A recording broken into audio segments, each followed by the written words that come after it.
This summer, I had the honor of being a part of a delegation from my school district that went to an educational technology conference in Philadelphia.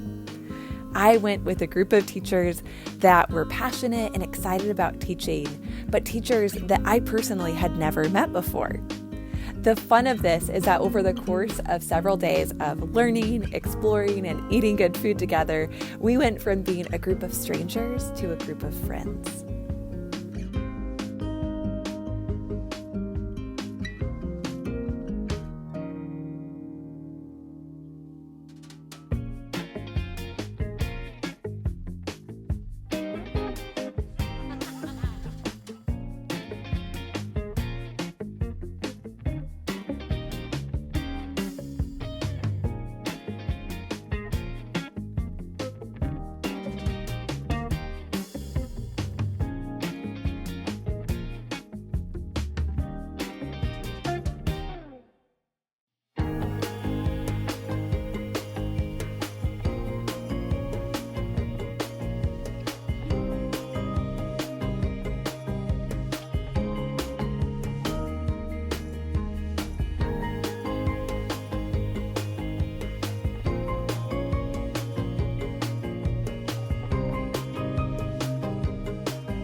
The conference left me energized and excited to incorporate new ideas and technologies into my classroom this upcoming school year. But interestingly enough, the most memorable part of my trip had nothing to do with the conference itself. It had to do with how we got home. Our flight sadly got delayed multiple times to the point that we spent 20 hours in the airport, even sleeping in the airport terminal, waiting to get home. When we realized that our flight was going to take several days to be rebooked, we ended up renting a car and driving from the Philly airport to the Detroit airport to quickly catch a flight. Now you might be wondering, Grace, why was this the highlight of your trip? And the reason why it was the highlight is not the things that happened around us, but my group's reaction to this adversity. Instead of becoming angry or jaded, the group that I traveled with became joyful, grateful, and even created inside jokes throughout the whole process. it made me think about classroom teaching because so much of our year has things that happen that are outside of our control that create adverse situations, whether that be scheduling, parents, or students coming in with hard home lives or a lack of educational background. These create challenges within our classroom that are real and that create a lot of pressure for teachers. Despite all of the challenges that we face as classroom teachers, we still have the power to choose our own perspective. And through choosing a perspective of gratitude, we can change a paradigm for a whole classroom of students.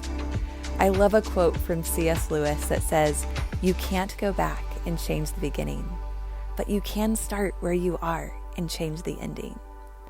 Every day, you and I have a unique opportunity as teachers to change the ending of students' stories. I'm so excited for the ways that we can choose our perspective and we can choose gratitude. None of us are perfect, but I wonder what adventures can be found in the midst of our detours and delays.